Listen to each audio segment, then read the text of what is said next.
Okay. Hello everyone, Russell Wright here from Network Empire and ThemeZoom, and Sue is also here, and we're so glad that you could make it. You can see that many of the small group is attending, and really glad that you guys could take time, and gals, out of your day, because I know that some of you are in some extremely different time zones. Not quite another planet, but pretty close. We have people from the other side of the world present with us today, and we have people right in our own time zone and in the tropics as well. So thank you very much for being here. This is going to be really exciting, and this is our kickoff webinar for the ThemeZoom certification system and the socially activated one web ring website silo architectural perpetual traffic downstream system. Okay. And with no further ado, I will step back, and I'm here for any of your questions. I'm going to be madly attempting to keep track of them so that Sue can continue through the presentation. And again, at any time, if you have a question, an insight, do keep in mind that most of them, if not all of them, and probably a lot more than you even are hoping to get answered, will be answered at the live event, as well as personal hands-on training for each one of you, who I look very forward to meeting and learning about your goals and ambitions technologically and also with your life. So let's go, Sue. Thank you very much for being here. All right. Thanks, Russ. So this is small and informal, and if you guys have questions, we can open the mics up and talk. So Yeah, that'd be probably nice too. yeah, I haven't actually tried it before, but I think I know how that works, so we'll give it a Sure. shot. And and I was working through the night, like trying to pull together a bunch of different ideas, and some of these ideas are going to have to wait for next webinar, but the idea with these webinars, these 3 webinars, is to give you some background information about some of the more technical aspects of all 7 layers that we use, the 7 layers of the pyramid, the perpetually magnet machine, and how they integrate into the web ring system to form a rather holistic approach to online marketing. And so what we're going to talk about today is I'm going to start by looking at what your opinion of Google is and how most online marketers that I know, they approach Google with a love-hate relationship. Well, at least a hate-hate relationship. And and from your opinion, like, I actually want you guys to type in, like, think about this and give me your initial response. What do you think is the most important thing that you can put in your website or on a video to get it ranked #1 on Google for your target keyword? So take a minute, go ahead and give us some ideas. Raise your hand if you want to talk, and give me that kind of a, like, from an online marketer's perspective, when you sit down to create a web page or to create a website, what's the primary thing that you're thinking about when you want to get something ranked?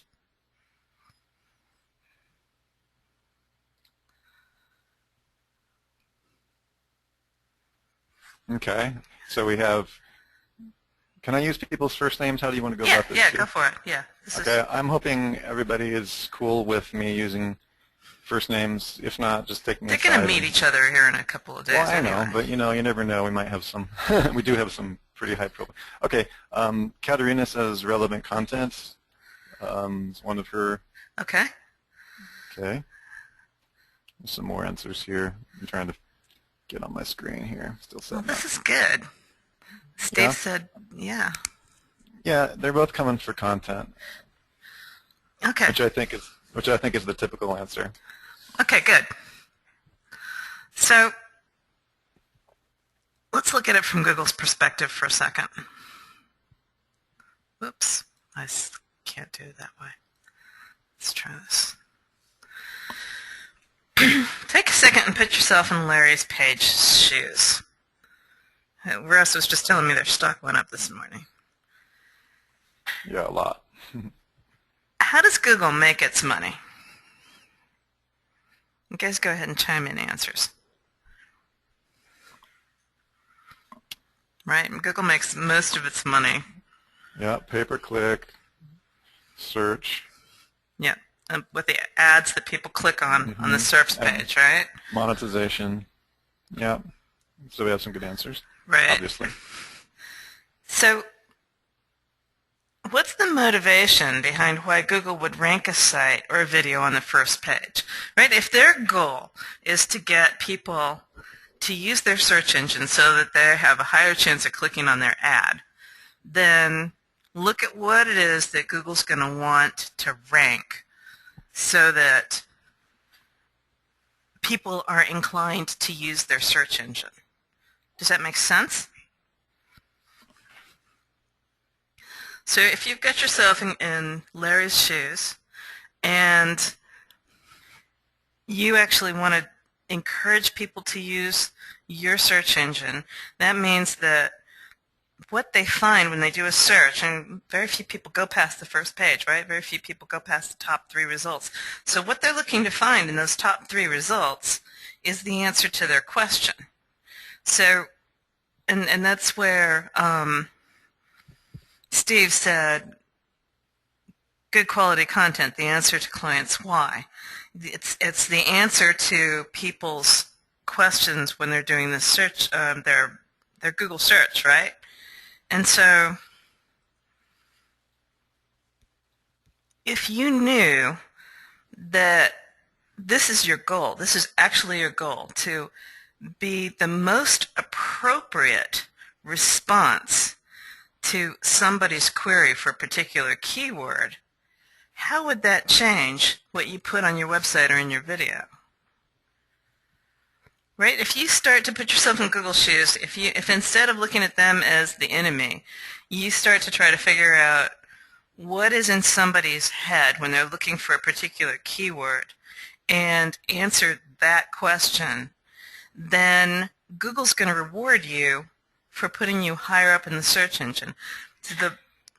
I don't know how many of you guys are aware of this, but Google is always changing what's in the #1 position, right? They swap, they do split testing on a massive scale. And I've seen some of my stuff that's ranked one day in the 80s all of a sudden pop up onto the first page.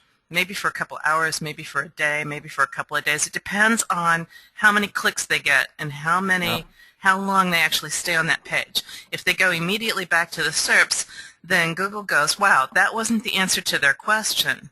And as soon as it gets enough people going, that's not the answer to my question, then it starts demoting it. It'll push it down the page. If it came up from the 80s, it'll shove it back down to the 80s. So what you're wanting to do, what you're literally wanting to do is answer that question. Now there's a whole bunch of things that make you set you up in a position where you answer that question better. And a lot of it you can actually look to what Google tells you to do for the AdWords ads in terms of lowering your quality score, right? If you have a keyword in your ad, you should have that keyword on the landing page, right? It makes total sense, right? And yet I'm dealing right now with one of my clients who's got radically different terms, what they're trying to rank for and what's in their header tag. And I'm just like, you can't do that because people are coming to you expecting to see this particular keyword. And when they get there, they are actually not seeing anything remotely resembling that keyword. And so you're not going to rank for that because the answer that you're addressing on the page isn't the same as the question you're trying to answer in the SERPs. So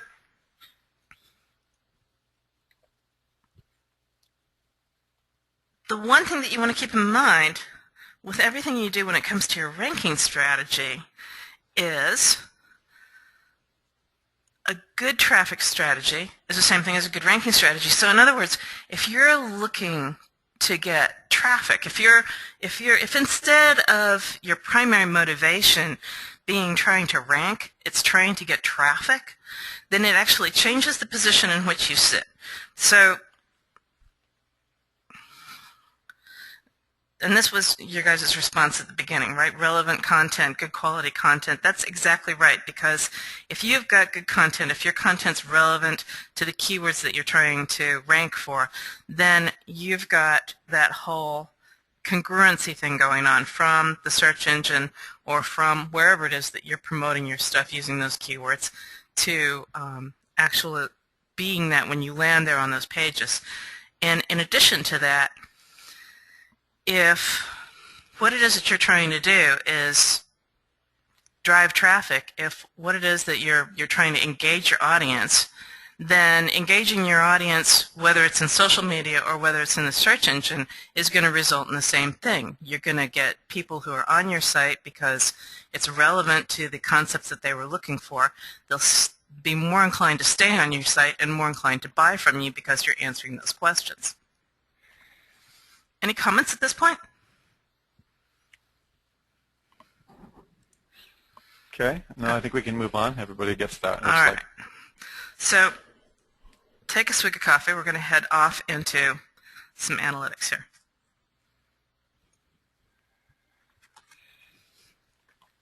I'm sure everybody's familiar with a Venn diagram, right? You got two circles, A and B, where they collide. This part here in the middle, this is called cooccurrence, right? This is the subset of both A and B that are part of A and B. This is a sample of, it's a data chart, right? So you've got content that goes along this way. You've got, you could say that, for example, if these were documents that come down here in the number of rows, and so in document A, you've got content C. In document G, you've got content G, right? So in A, I've got C, and in G, I've got a G, and in A, I've got a T, and in A, I've got a T again. So I've got two T's in this A document, right? In G, I've got a T. In T, I've got an A. And so in this way, you can map this whole co-occurrence concept, right? And you can look at this when you're done, and you can say, hey, wow, the most amazing thing is T is the most relevant thing to A, right? But you can't necessarily say the reverse. You can't say that A is the most relevant thing to T, because that's just not the way they work. Things tend to be very one-sided when you look at a co-occurrence matrix like this. So one thing can be very relevant to another, but that A can be very relevant to T, but T isn't necessarily very relevant to A. This is the whole idea of synonyms, and if you start examining how Google does synonyms, you'll often find that synonym A, or keyword A, is a synonym of keyword B, but keyword B is not necessarily a synonym of keyword A, and it's because of this. So I want to look at keyword relationships for a minute. So let's look at this concept of major depression. Let me just update this for a second. If we examine this from the perspective that each circle represents the numbers of competing pages. So for example, there's more competing pages with major depression than there is with substance abuse. And we also look at, the way that I tend to look at it is number of competing pages is an indicator of the size of the conversation online. Typically, something that's got more competing pages is a keyword that's got more competing pages is also going to have more tweets. It's also going to have more Facebook posts. Like the conversation in general is just going to be larger about that particular concept, okay? So then the size of the circle is giving us a feel for how common the topic is, or the size of the conversation.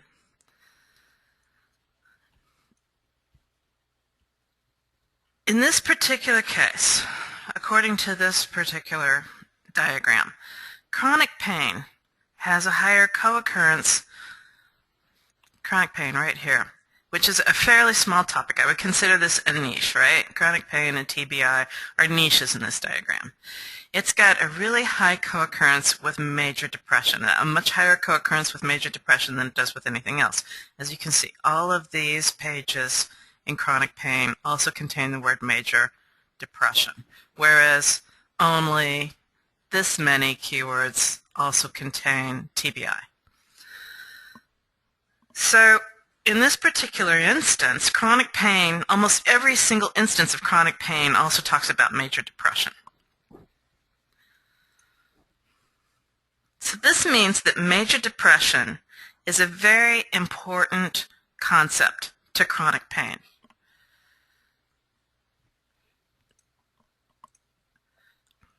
There's a high latent semantics indexing, which is kind of sort of what we were referencing on the previous chart. It gives you an idea of kind of how latent semantic indexing is done from at least the initial aspect of it. So this has got a high LSI. It's got a high theme relevance, which is referenced by both Try, which we don't really use too much anymore, and Larry.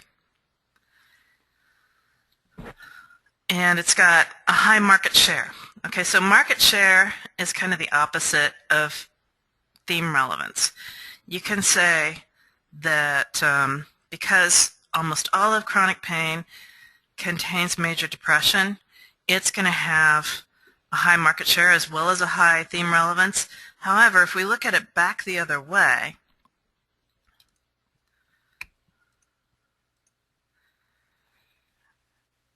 major depression, if we're looking from the perspective of this particular keyword now, major depression has a higher co-occurrence with substance abuse or even with PTSD than it does with chronic pain.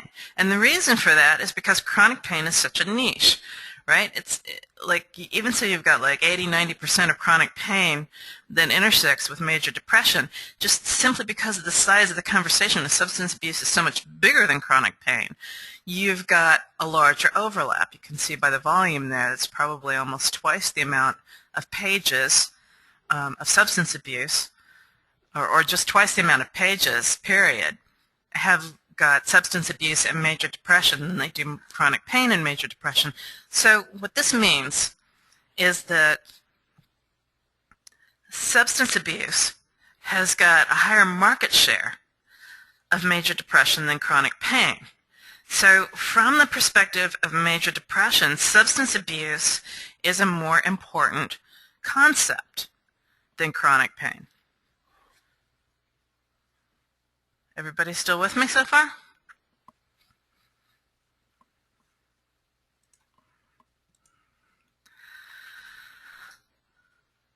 Now the kicker is that major depression has a higher theme relevance with chronic pain than substance abuse.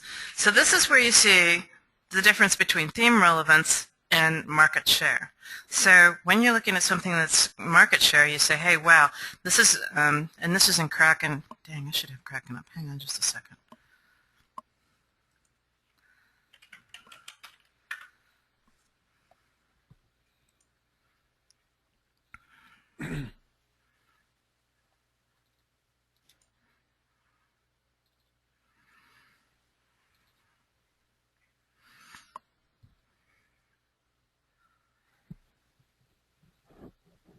Oops, try to find something that's not somebody's actual market. All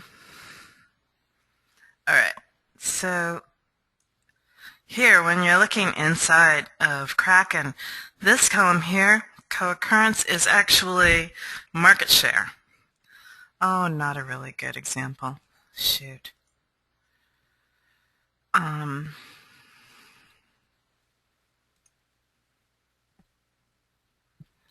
When we had all those, I used my account for testing, and that was clearly one of those times when something wasn't working because it all came up either 100% or zeros.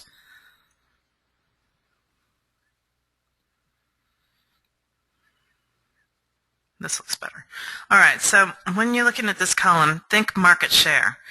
So the reason why sometimes some of these larger keywords up here have got 100% is because you're actually looking at it backwards, right? You're looking at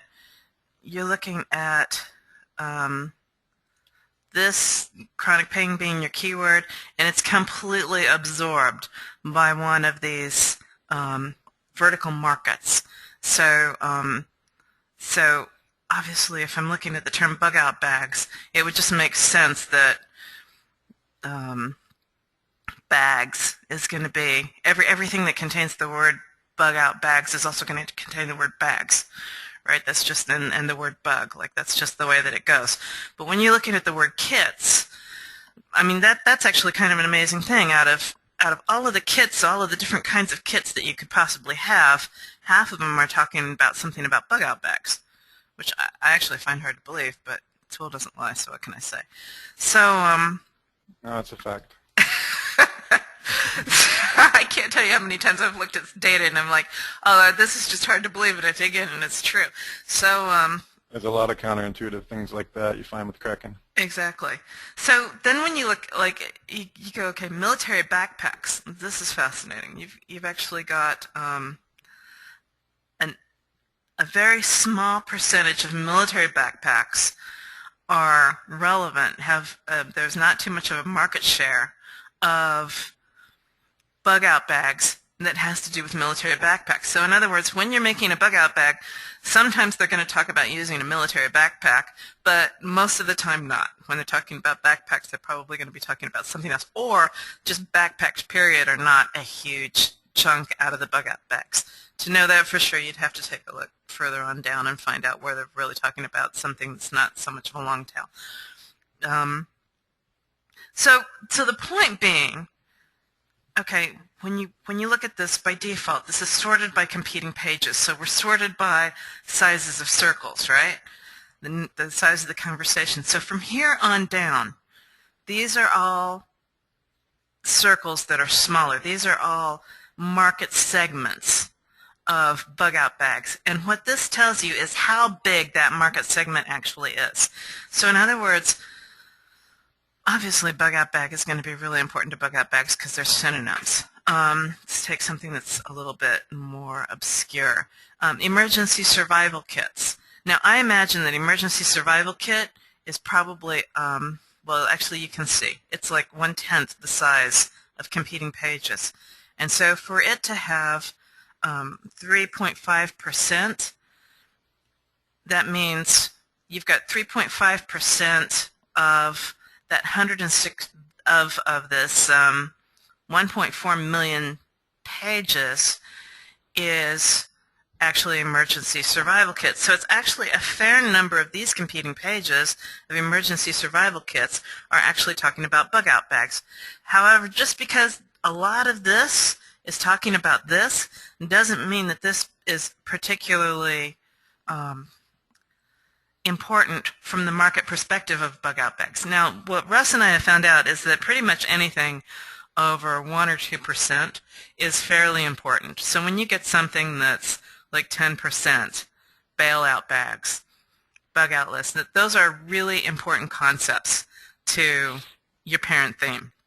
Yeah, I mean, at the very least, even when you're down under 5%, at the very least you should consider putting a WR2 site or putting it in your WR2 site.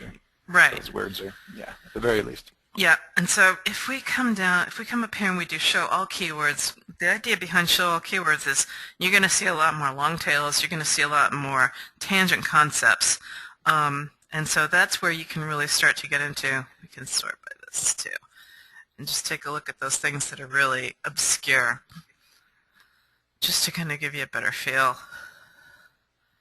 So as you get down here in the 0.2% emergency supply kits, survival backpacks. I mean, the cool thing about Kraken is that you never get too far off the mark. You could take this whole list and create WR2 sites out of it and not be off the mark. Like they'd be completely germane concepts to wrap around your WR1 site. But you're going to be able to see, like if I had to prioritize, I would start with things that are more important than market share. And definitely the keywords that I'm most interested in, just from a technical perspective, right? There's two different ways that I analyze what keywords I want to have on my website. One is from a technical perspective, and the other one is from my USP, like what's actually germane to what it is that I'm trying to, how it is that I'm trying to sell people on my product, right? But just from a technical perspective, I would focus more on things, or I would at least look harder at these concepts of things that are have a higher market share, particularly while I'm doing my analysis, right? So if I'm going to, as I'm doing my drills, one of the things that I want to do is I want to say, hey, wow, this is got a huge market share in my market, I want to drill into that so that I can see if there's any other concepts that I'm missing that are perhaps a little bit tangent. Because when you get two concepts, this is actually a really great diagram, you get two concepts that, let's take this for example, like TBI, from the perspective of major depression, if that came up in my crack list, I might not pay any attention to it. It's kind of a small niche term, and it's not terribly germane to major depression, and if it doesn't have a high cost per click or high search volume, I'd probably just ignore it entirely.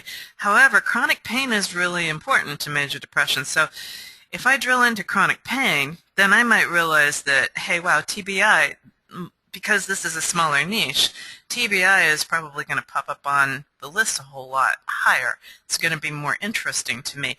And that, in that way, I can actually find tangent concepts that are really important to what it is that I'm trying to sell, but not necessarily obvious from that initial drill. All right. Excellent. Excellent response. Great stuff. Wow. Cool. A lot of great responses coming back. Okay, so we're on the right track with that. It's not something we get into, guys and gals, with a lot of, it's not something we spend a lot of time on, for example, in the membership area and the rest. No, So but if you're going to know how to use a tool, if you want to get behind the scenes on how it is that we think about languages and what it is that we're doing in terms of putting stuff together, this is the kind of stuff that the additional information that I want to give you guys. Also, you know, just to give you some visualizations and maybe some larger perspectives, these relationships that Sue has given you today, they can be internal to the site with website style architecture. They can also branch out further as major thematic relationships for entire sites as well. So you can go as big as small as you want. For example, in fact, I have a network very similar to this one that she's got here. You know, you could have an entire site on major depression, depending upon what products and services you were selling, as long as taking it outside the analysis frame for a second and into the human being frame, who are searching for solutions to their uncertainty and their pain, which at the end of the day is really all that matters here, right?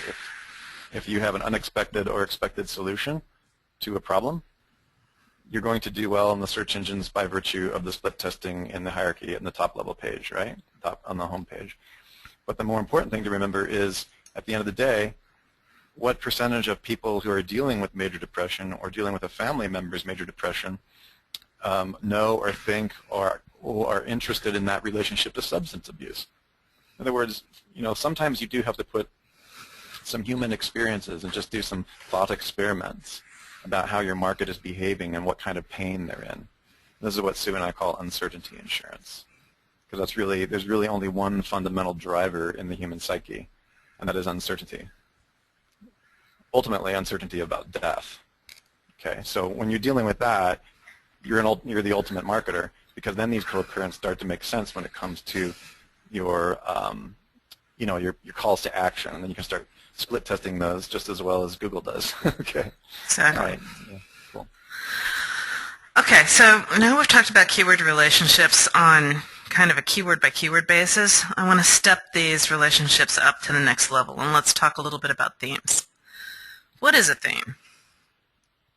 So, broadly stated, I mean, from the most general perspective, a theme is a set of related keywords. However, we like to think of themes as a set of keywords related to one or more seed terms, which is this idea that we've got here, right? So we're looking at this theme from this perspective of the seed term bug out bags. And here within this particular configuration, you can see that London is the parent theme. From London, we've got Soho, we've got Wimbledon, we've got Big Ben, we've got nation's capital, we've got England, and the way that all of this, I mean, England doesn't relate to the Tower of London except through the concept of London, right? So as you look at all of this, you can start to see that London is the center or the parent theme from which all of these other ideas were brought together. Clearly I didn't go back and put these in so that they would. Anyway, now I want to say that the parent theme isn't always the broadest topic in the theme, as we saw over there in Kraken. But it is the keyword against which all the other keywords are measured for co-occurrence.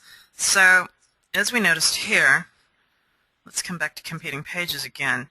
We've got, normally in Kraken, you've got about a third of the keywords that are larger than the parent theme. And that's just because we actually manipulate that a little bit. I don't want the theme to be in particularly heavy with concepts that are larger than the parent theme. I want you to actually be able to see the most important concepts that are larger than the parent theme, but then I also want you to see what we call the siblings, or the things that are related to, but basically in the same weight in terms of topics, size of the conversation, as the parent theme. And then I want you to be able to easily see the market segments. So what you see in this image up here are la creme de la creme, right? Like these, if you had to just look at a single snapshot and figure out what was going on with this theme, you can just look at this image and get a feel for how the whole thing lays out. These are the tops of the vertical markets. These are the markets immediately above your parent theme, and then these are the most important market segments below it. And then the next level down is going to be to look down through the keyword list, the short keyword list. That shows you the next level of importance, and then when you hit the show all keywords, that shows you all the keywords that we brought back for this theme. Now, we limit it to the 200, right around 200. Sometimes if you have synonyms, you'll get a few more. Most important keywords, and our concept of importance is based off of cost per click, searches, basically TSMV, as well as co-occurrence. And we look at try as well as market share, even so we don't display the theme relevance, or Larry is what we actually use here now. Even so we don't actually display the theme relevance on this screen, just know that the keywords don't make the cut unless they've got a Larry of 60% or more. Yeah, can I just jump in here with a quick novelty thing, Sue? When Sue and I were, you're going to hear some stuff that we don't always just, kind of intimate. So when we first started ThemeZoom, one of the things that we noticed was that a lot of people who are not building a lot of sites, they really loved the gigantic list that came back from the original ThemeZoom application. Some of you have been around long enough to remember ThemeZoom 1.0, the Perl version with like 90,000 keywords that came back on a single screen. We had people in Australia that had 4 or 5 monitors wide, and they bought monitors just so that they could handle our spreadsheet, which I think, Sue, it went like 27 columns to the right? Yeah, something crazy like that. Yeah, and here's an interesting intimate detail. We could have kept building that gigantic keyword tool like that, and we would have made a lot of money kind of selling it to the market that loves to mine data. Because there is a data mining segment of the market, as you guys probably know. You probably even remember in your own experience how it's kind of addicting to just continually search, isn't it? Like seeking is kind of an addiction. Yep. Well, that doesn't help. Like that, Sue would have nothing to do with that. So what she did is she decided, Kelly and her got together and decided to get rid of the unrelated and just really super focus on the Cooccurrence and the Lari and everything, which gives you fewer keywords, but gives you the best in the world.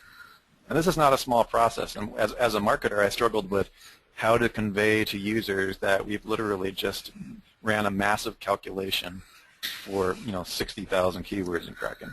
And a lot of people didn't get it. They didn't get, with that compression, that they had just been upgraded to a Maserati.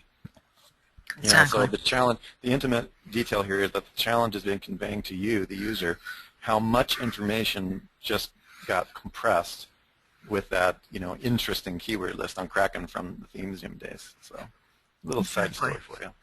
So the other interesting thing, we actually use TLKT to refine Kraken because I could get into TLKT and I could create my own filters and my own columns to get the keyword lists that really showed up the most important keywords. And so we actually use a combination between Larry and the uses column. So in other words, sometimes you'll find, let me just add a custom column here of Larry for a second.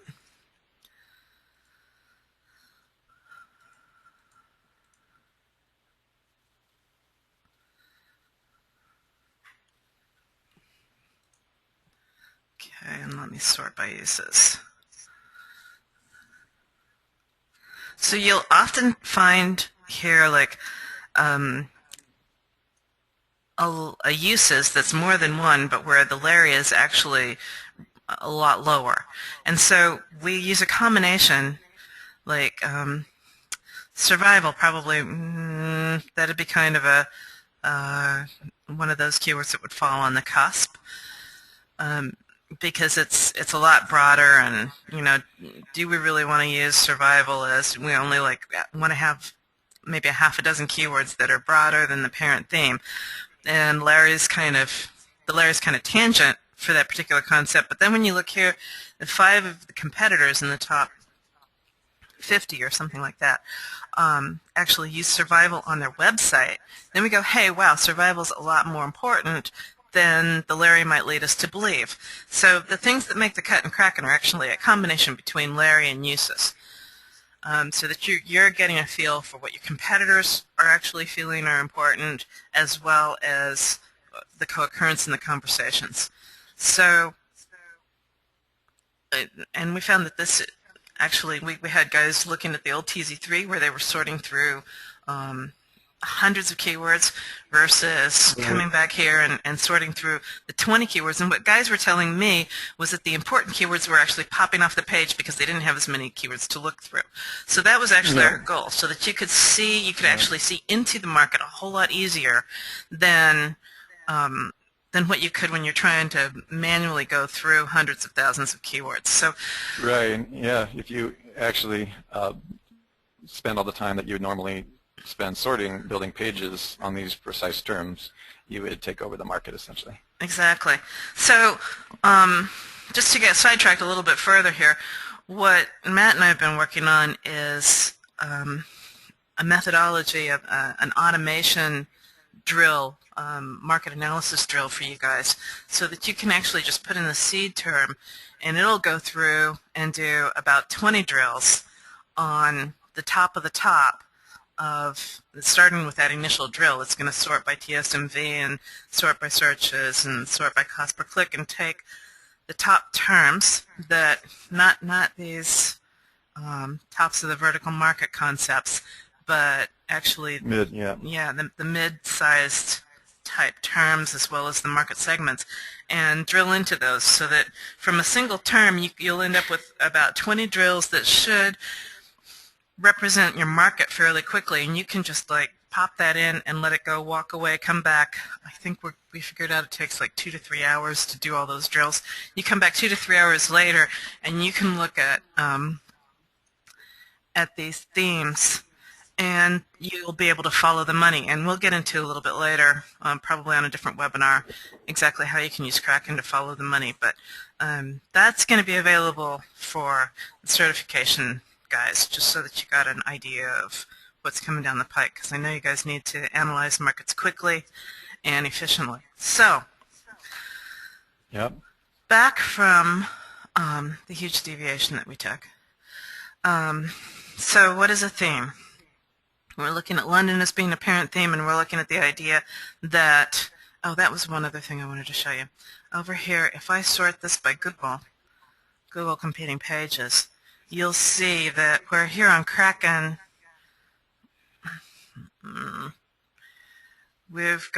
You've only got a handful of keywords that are actually larger than the parent theme. Here on the last keyword tool, you've got, in this particular case, a little bit over half where the keywords are actually larger. It's not always like that, but the point is we don't sort anything in TailKT. You just get everything, and you get a sort. So oftentimes you'll end up with quite a few really long tails that don't seem to have too much market value based on cost per click. If you looked at the TSMV, you get a lot of zeros down here. and you're going to get a lot more top of the vertical keywords. And of course there's all kinds of filters and ways to sort through that, but the idea being the way that these two keywords tools, or the way that these two tools work together, is oftentimes this for me is it's easier to analyze the market, it's easier to find the really important keywords, and then as this is so exciting, you guys are going to get to use Network 1.0, which is the first version where you're going to be able to add empire keywords, which are going to help you build out your whole network automatically. And so what I would tend to do is come over here to the last keyword tool on all of the keywords. Yeah, you just slide right over that. Go ahead. I was like, hello? I didn't realize that you were giving that to them. Yeah, you guys can come in here and you can do some additional drills in the last keyword tool to help flush out those keyword lists, so that as you build out your WR2 sites and your WR3 sites, automatically that you've got a lot more keywords to pull from. All right, so back at the ranch. I don't know until I know, I guess. I'm sorry. It's all right. All right, so we're talking about what is a theme, and I've probably covered all of this because I've got cracking up, but we'll go ahead and do this anyway. Because the very nature of having a parent theme, having a seed term from which you measure everything else, is the thing that allows you to see what your vertical markets are for the keyword. And it also allows you to see what the market segments are for your keyword, which just helps you put everything in perspective. And so when you make this particular keyword, let's say that we've got a travel site, and Hawaii travel is going to be our silo term. So when you make this particular keyword your silo, then you're going to want to use market segments as the smaller topics that reinforce your silo theme. So these keywords down here become great candidates for your categories, and it's just a really quick way to look and say, yeah, okay, I'm doing Hawaii travel, and Kauai travel is one of those things that are island of Hawaii tours, or you can look at those ideas and you can say, okay, these concepts mesh really well with the way that I'm trying to present my products, and that, of course, is all based on your SDNA. It's based on you're doing this to me on purpose, right? I am. It's snowing where Russell is today, and he's so homesick for Hawaii that it's not funny. All my stuff's there too.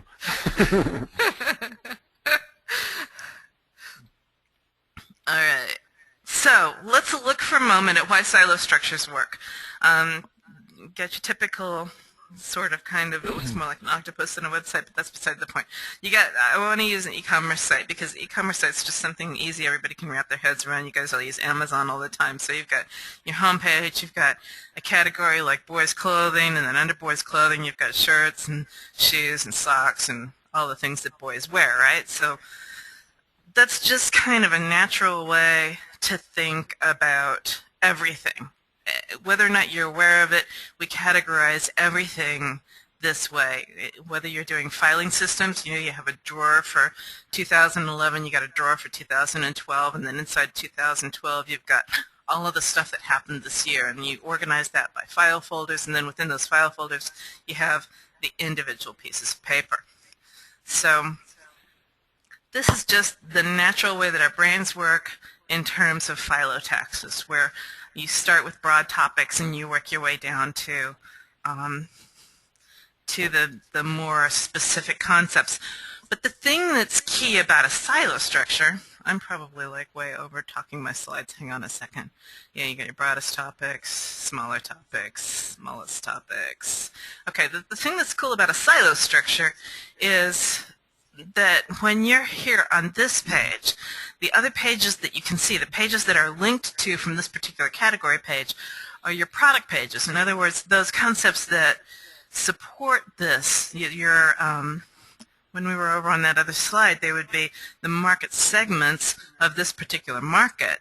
And then, of course, you can see the other major categories on the website because you don't want to be completely unusable to your to the people who are visiting your website. I do know some people who have a very particular view on silo structures where when you sit in this category, you can't even see the other category pages. You want to see the other categories, you got to go to the home page. And while they rank really well for terms, I feel like a silo structure has to be a balance between usability and strictly siloing the web pages. So my own particular view, and also the way that Bruce Clay is the grandfather of silo structures, the way we do it is that you can see all the main category pages and if you, on any one site, on any one page, as well as the products underneath it. Now, interestingly enough, if we go to Amazon, just because if you're doing e-commerce, I feel like they've put so much money and time and effort into getting this right. Okay, you look over here at the shop by departments. They have flyouts, and the flyouts vary from time to time. Let's actually look at a specific product. Okay, now they no longer have the flyouts here, right? So their homepage is different from all their other pages.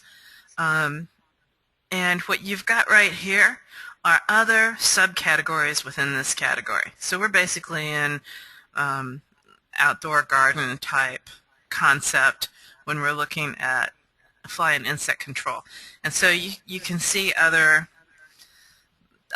this isn't even going to be everything in their outdoor department, okay, but these are probably the things that are the movers and shakers right now.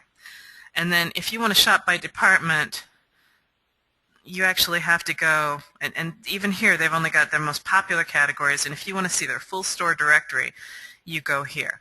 So that's just kind of the way that they're doing their silo structure. It's because their site is so huge, it's even more limited than this kind of concept where you see all of the categories on all the pages. You're only going to see some of the categories no matter what page you're on unless you go to this, basically their site map. All right. So the idea, let me just see where I am. The idea behind this is that from here you can see these pages that clearly support your product. If you come over here to Amazon, let's go back a second to this particular product. You're going to see here products that were bought together. You're going to see here highly related products. You're going to see other products from other sites. And then this is actually, if you actually go down into their reviews, this is actually on another page where all you're seeing right here is just a snippet of some of the top reviews. So what you're seeing are these pages that are most strongly related. We're actually down here at the product page over there on Amazon. But what you're seeing are the concepts that just really clearly relate to this particular category. And what that does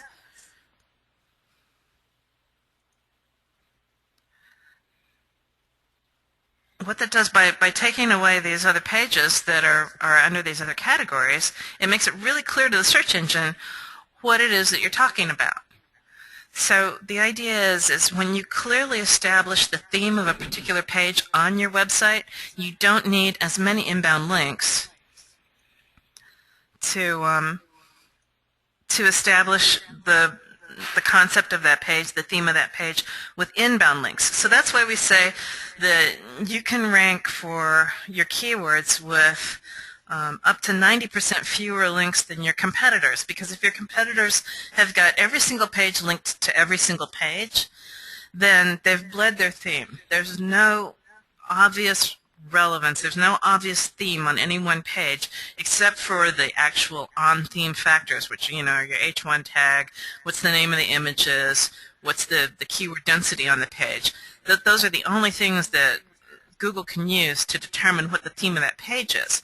But if on your site you actually help to determine that theme by your linking structure, then Google goes, oh, hey, wow, okay, I understand what this page is about because I understand, you know, all of these related pages, they're all linking to each other, and that's all that's linking to these pages. And so the theme is really obvious, and then I don't need nearly as many inbound links to reinforce that theme to rank that page. What we've kind of found is, well, I mean, it varies. Like Google's algorithms, they vary all the time. They purposefully don't keep their algorithms the same for more than about 30 to 60 days, just so that people can't game their system. But on-page or on-site linking structure is roughly half of the battle.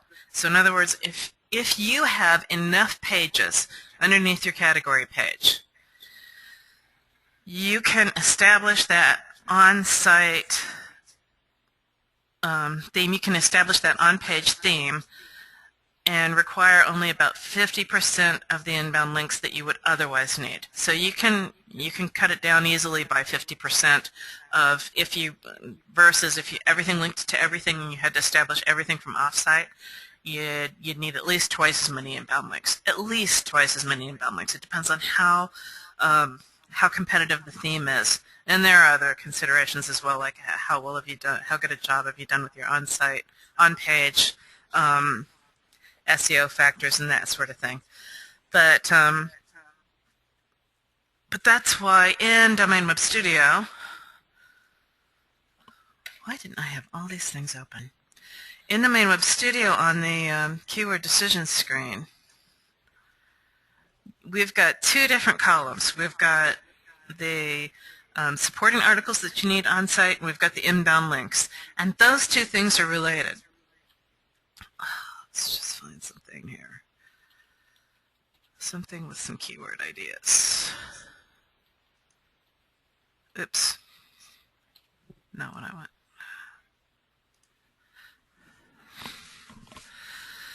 And it's not that you have to have as many on-page supporting or on-site supporting articles as we recommend, but just know that if you don't have that many on-page supporting articles, that you're going to need more inbound links.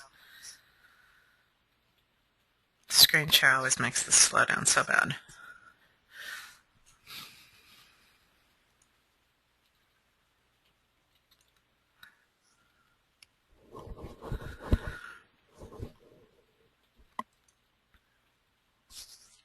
All right, so you can see here you've got suggested supporting articles for diamond rings are 10, and the suggested backlinks are 96.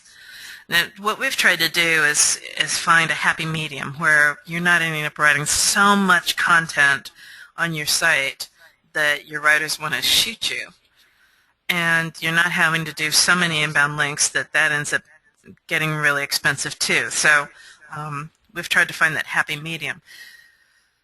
If you're going to do 10 articles for diamond rings, it doesn't mean that they all have to be like on this level, right? So you can go down another level. We've got silos, categories, and supporting articles. So for some of these terms where it says you need, I don't really have too many things here, but let's say this one. You've got for certifications, you need 17 supporting articles. And 17 supporting articles, you might have trouble finding 17 concepts immediately under certifications. I mean, if I'm talking diamond certificates, I don't know that I could come up with 17 different concepts. But there might be one concept as I drill into diamond certificates that kind of catches my fancy. And I can easily see 5 different articles underneath that. So then the 5 different articles underneath that, along with 10 articles on top, that gives you 15 articles that are supporting that particular category of diamond certificates. So then I'm just a couple of articles away. And that's probably close enough. And I'll probably have to do a few more inbound links than 406, but that'll get me in the ballpark. Okay, so that's our presentation for today. Do we have any questions? Should we open up the mic to anybody? So far we don't have any questions coming in, but I would like to ask if anybody has any particular questions about the overview and anything you just want to talk about. This is not a, looks like we have some stuff coming in here.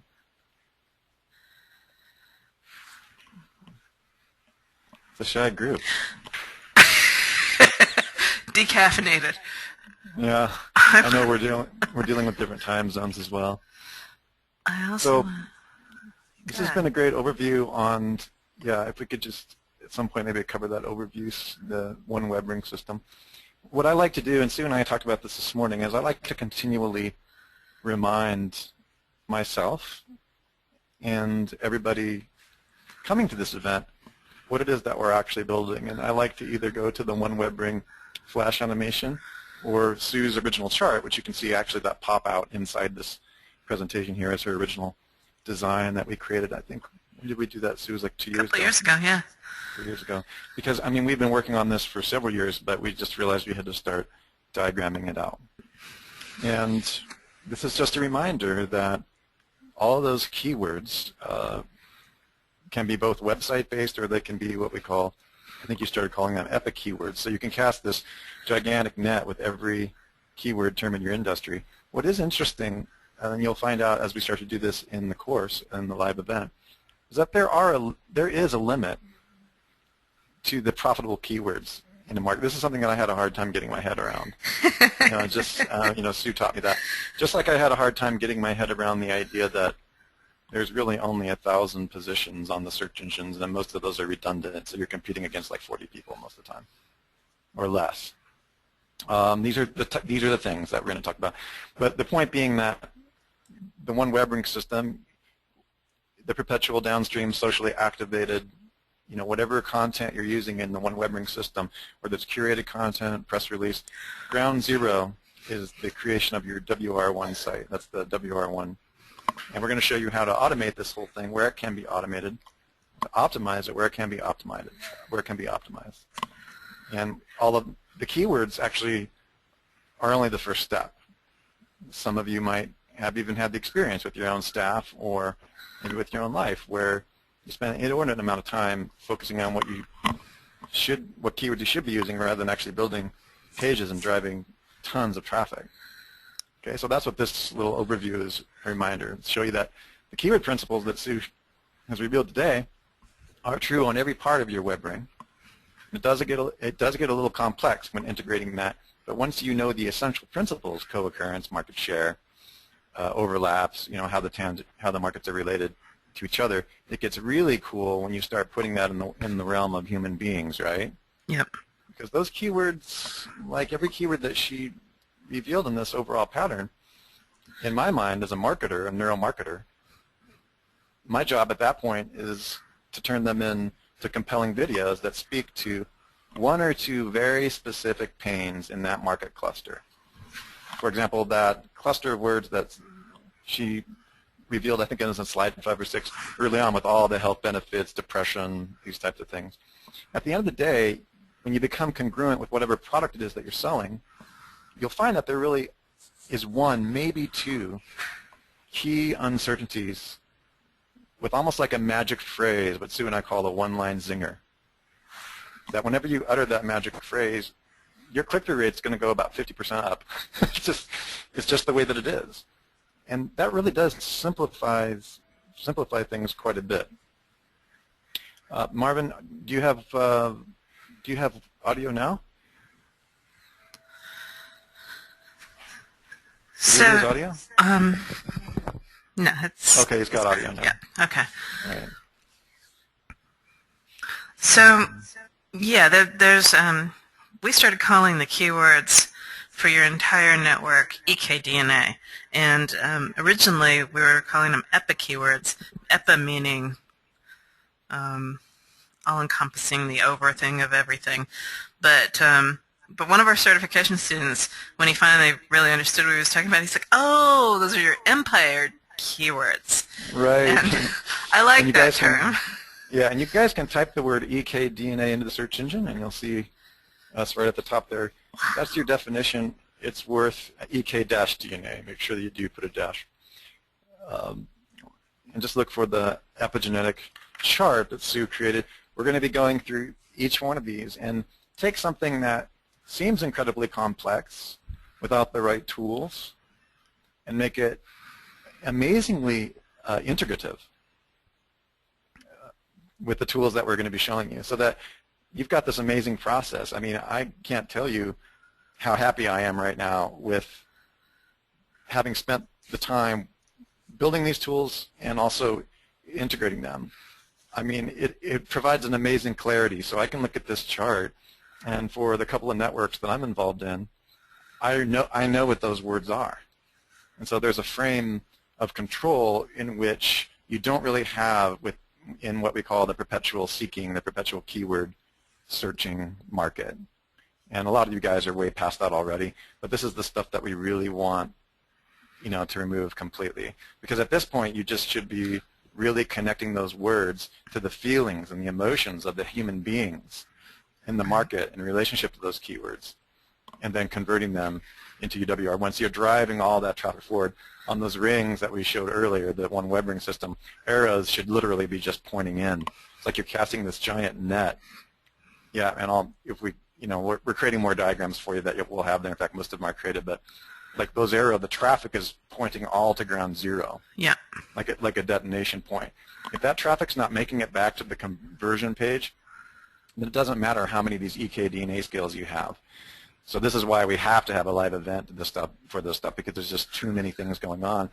But what's really cool is that it's stackable, and it becomes simplified. And in the same way that the internet is made up of only ones and zeros, it's binary, the complexities which, without a little bit of training seem too difficult, become, quite easy once you see that, once you have the basic 2 or 3 principles underlying all these things, co-occurrence, market share, and then what do humans do when they respond to, a particular word, and what's the uncertainty. Once you have all those 3 or 4 steps down, it's just kind of rinse and repeat. Just make sure you get it done on massive action, and that's why we've designed Domain Web Studio for you, and we're moving to the master version of that. So I'm very, very excited to help you simplify these processes. And for me, I really just enjoy, for example, going to Kraken and pulling out keywords and like just literally in a few hours, just creating massive action.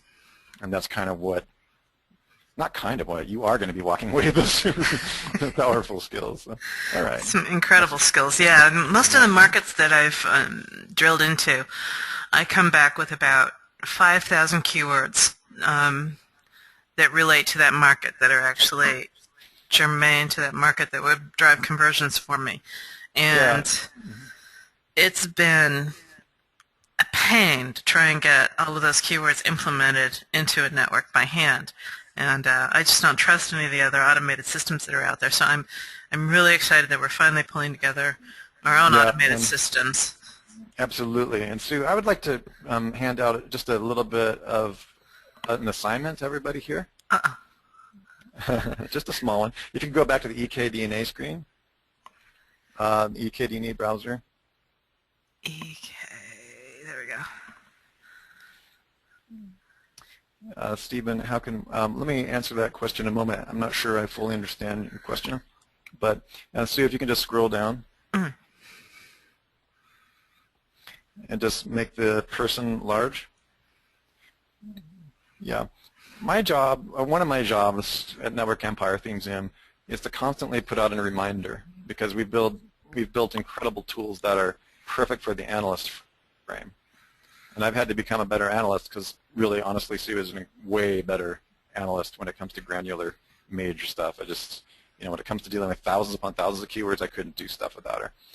But one of the things that I do is make the constant reminder that you're dealing with human beings with your words. So what I'd really like you to do, now that you know that you can pretty much swallow your market whole and rank higher for thousands of keywords using far fewer inbound links, right, by the time you leave that. Just pretend for a moment, which it is, but pretend for a moment that that stuff's easy now, because it will be.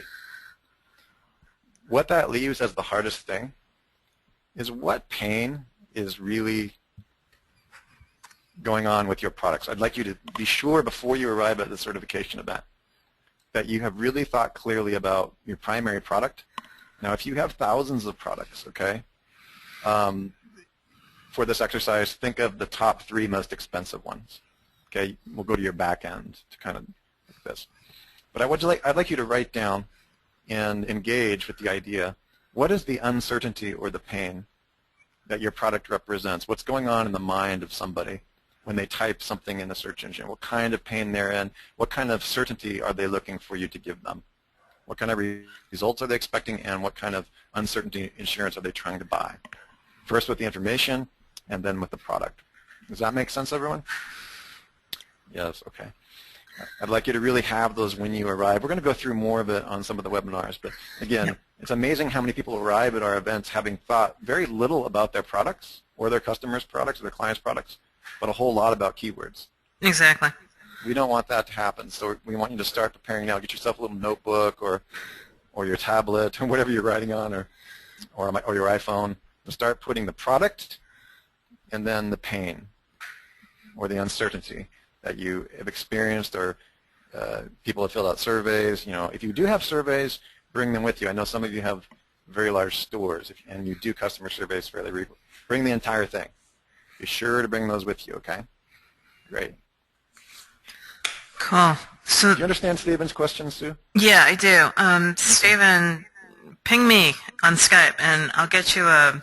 He wants to add Kraken to his current package, and the easiest way to do that is for me to give you a coupon, so rather than have you unsubscribe and resubscribe, which just gets messy. So let's not go down that path. So if anybody else wants Kraken or wants TLKT or whatever, you want to expand your package at all, just give me a ping, and I'll give you a coupon that would be the same as buying the bundle. Excellent. Oh, I got you. Okay. And all right. Yeah, so then the one other thing I want to point out is inside, everybody should have access to the certification and executive training area, track 4. And at the top of the landing page there, I've got the information about the March certification event. If you guys haven't booked your hotel yet, you need to. Call them Monday through Saturday from 6 a.m. to 6 p.m. Mountain Standard Time for reservations. The reservation desk is always open, but the people who know about our event are only there from 6 in the morning to 6 p.m.